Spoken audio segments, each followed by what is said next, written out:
Nigerians may be facing another looming fuel price hike as President Bola Tinubu has approved a 15% import duty on petrol and diesel.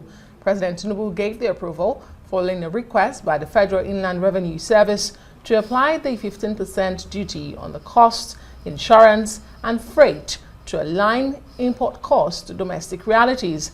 In a letter dated October 21 of this year, the private secretary to the president, Damilotun Aderemi, conveyed Tinubu's approval to the FIRS and the Nigerian Midstream and Downstream Petroleum Regulatory Authority.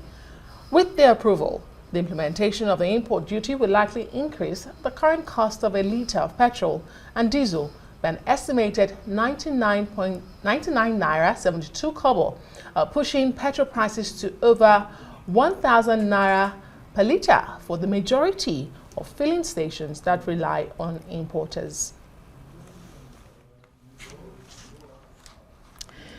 Right, joining us now to discuss President Tinubu's approval of 15% duty on imported petroleum products is Momoh Jima Oyarekhua. He's the chairman, Crude Oil Refinery Owners Association of Nigeria. Thank you very much for joining us on Newsnight.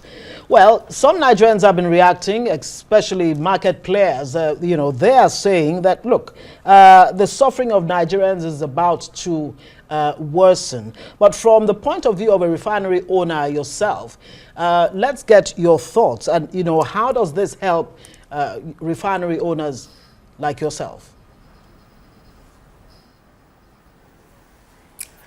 Good evening, Ugozin.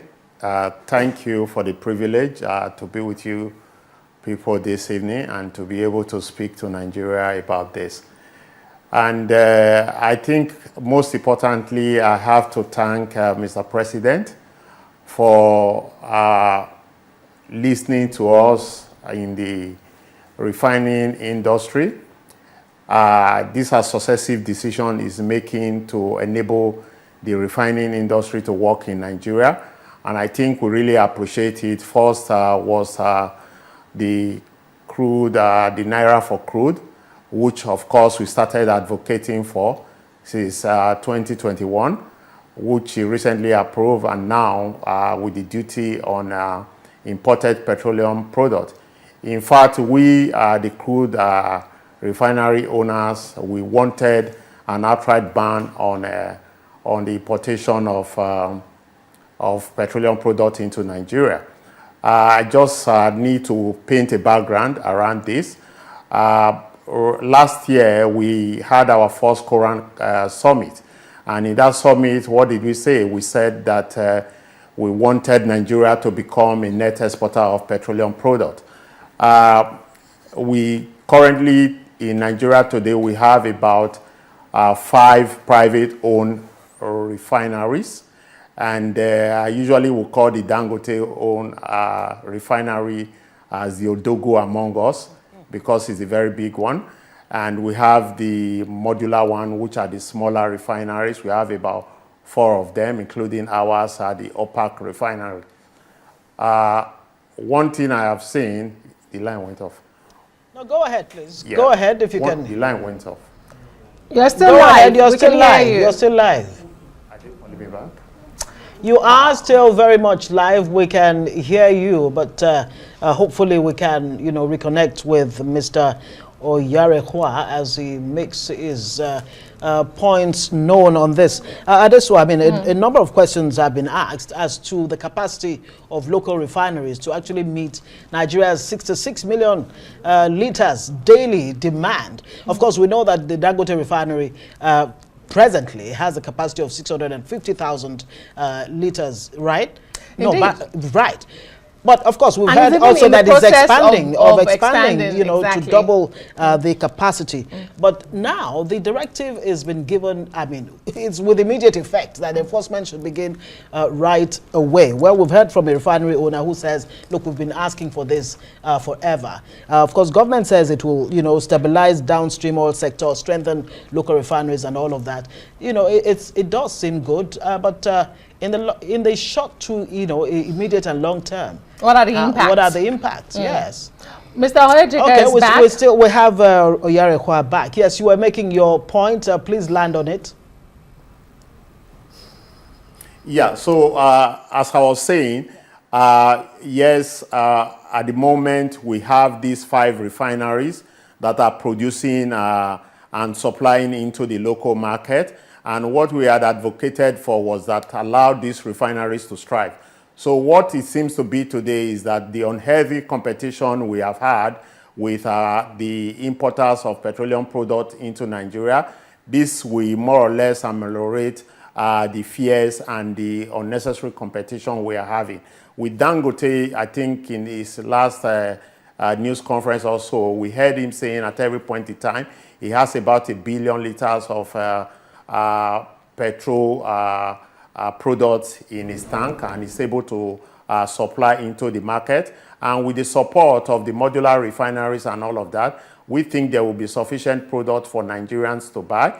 So what this means is that once the Nigeria refinery are supplying into the local market, there will not be the application of the 15%, should I call it tariff or so, or levy on the product. So it means that prices will not escalate for the ordinary Nigeria. So prices will remain the same way that they are today, except for those that are actually patronizing those that are importing product into Nigeria, that their prices will obviously escalate.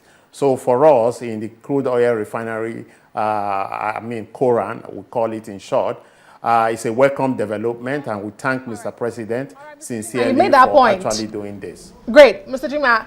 And can I just ask you, you've painted a picture for the long run when you say the refineries eventually come on board. But we are here now, and this 15% we're told takes immediate effect.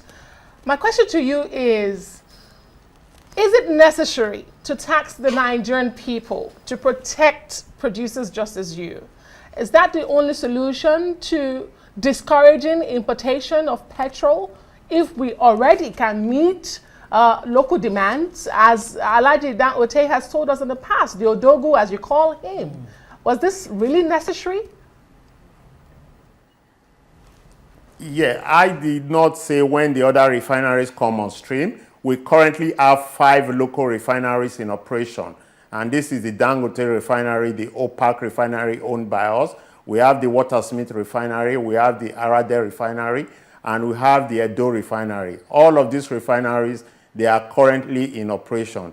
So we are not waiting until they come on stream. We are saying that if Nigerians that are actually purchasing product and consuming product locally are patronizing these refineries, there will be no need for the application of 5%, except you are importing product into the country.